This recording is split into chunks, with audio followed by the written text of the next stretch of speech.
guys, welcome back to Patrick TV GH. This is your Savings Tutor, Mr. Patrick Bar. Today we are going to look at the financial role of women at home. And today I'm going to have the discussion with Miss Alice Champion, a human resource practitioner and a gender champion who is going to walk us through the financial role of women at home. Miss Alice Champion, you are welcome to Patrick TV GH. Thank you, Patrick.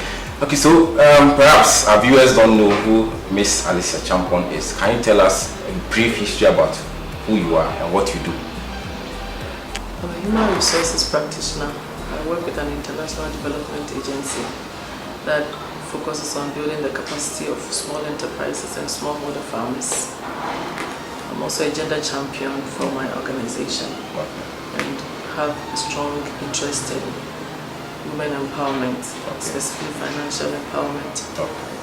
That's a bit of an interesting introduction. But let's go into the key things I want to look at today, the key things we want to look at today. What is the financial role of a woman at home? Financial role? Yes. Well, the financial role of a woman at home. Yeah.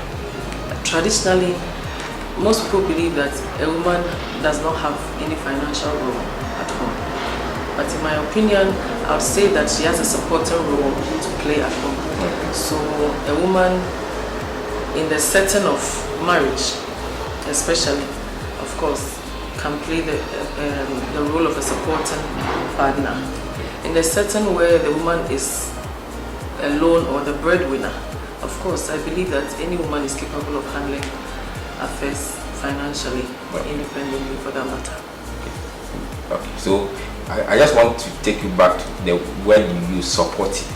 Does the supportive start in the marriage or while they are dating? It starts in the marriage. In the marriage? Yes. So it means that preparation towards the wedding and the marriage itself, the woman is not supposed to support. Is that what you're saying?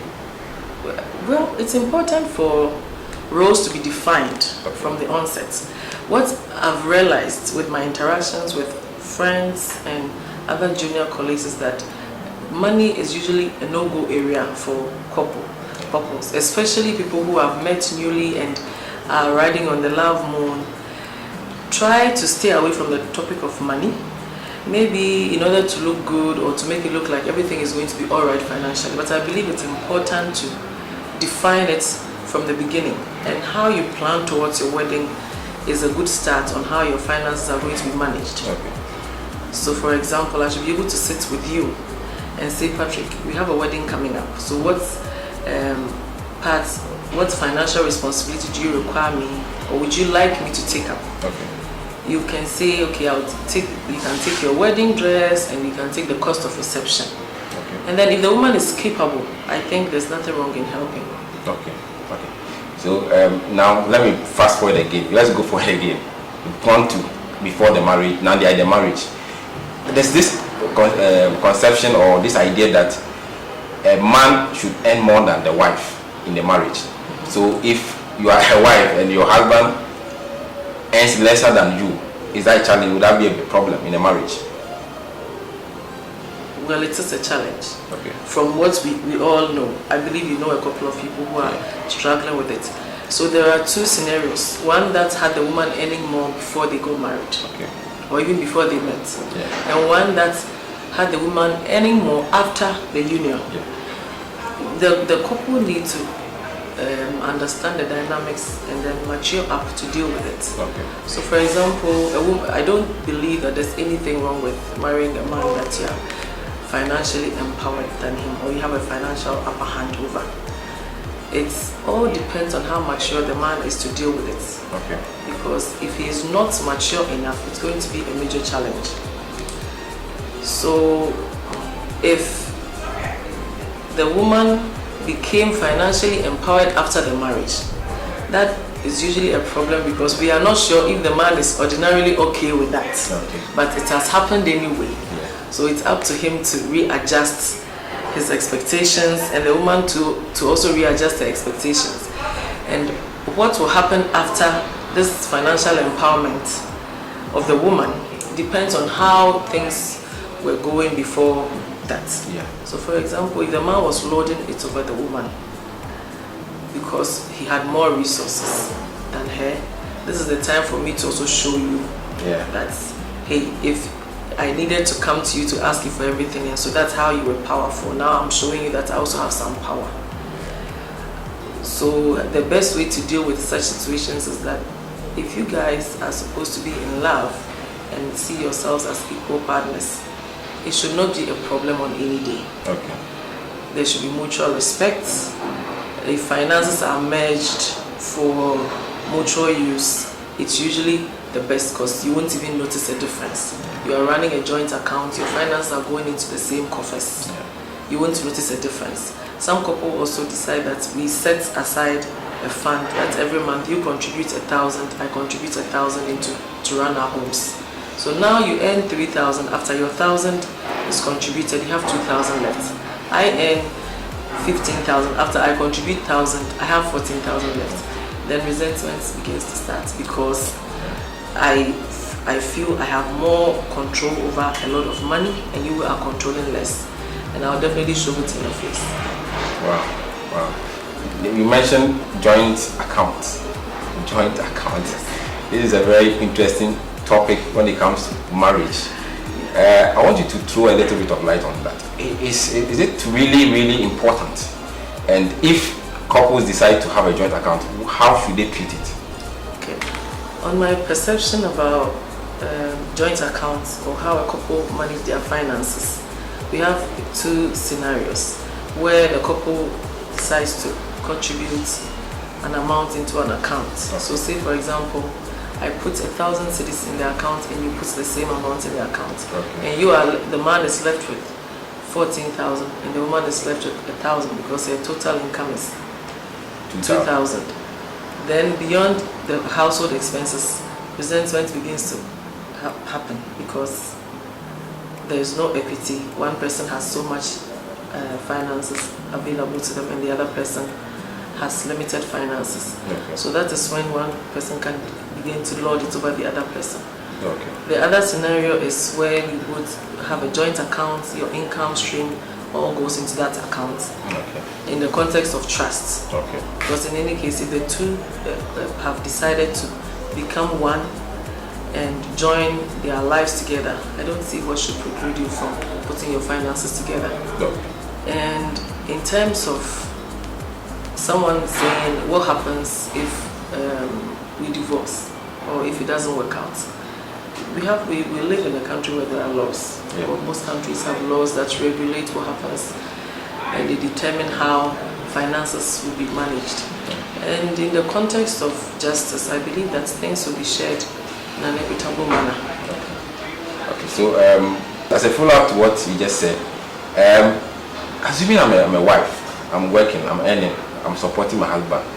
After a year or two, my husband says that, oh, I don't need you to work. I want you to stop your work, come stay at home as a housewife. How do you, as a wife, adjust yourself? We are talking about finances here, financially, because there's a tendency that in future anything can happen. Your husband's work can go down, anything is possible. Do you just go and accept what your husband is saying by staying at home as a housewife, or there should be some kind of negotiation along the line? Well, this is a very interesting question. It has been a fortune of a few, but it has been the downfall of a lot of women. So someone will say, I did that and it worked for me, but I've heard too many people say that it was the worst mistake they made in a marriage. So what reason would a man give you as to why he needs you to stay at home? Well, some people believe it's because they want to be controlling. Some people also believe that they need you to stay home and focus on raising children and then handling things domestically.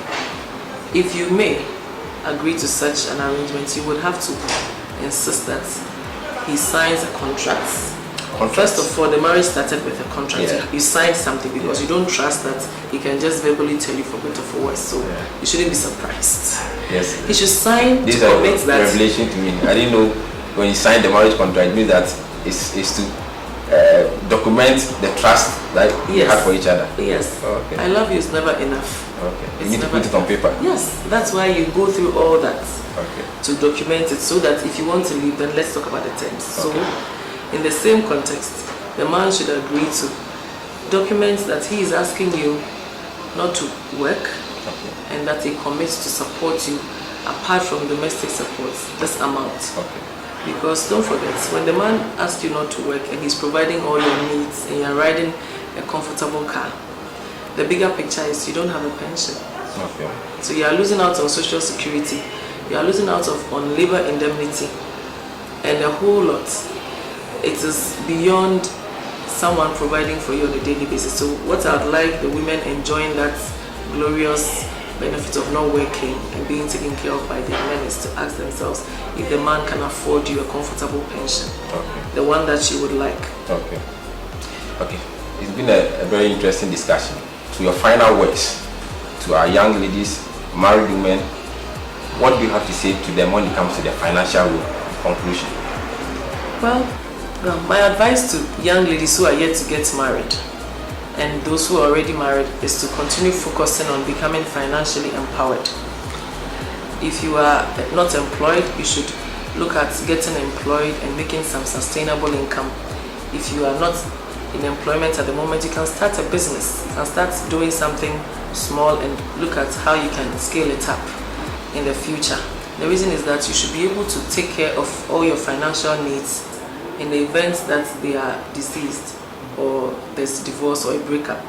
You will have to be able to stand up and then take care of your finances alone. And if you have children, you should be in a position to continue doing that independently. Thank you, Miss Alice Achampong. Okay guys, I'm sure we have all learned a lot today about how women can empower themselves financially before marriage and in the marriage. If you have enjoyed today's session, I will humbly ask that you subscribe to our channel on YouTube and Facebook.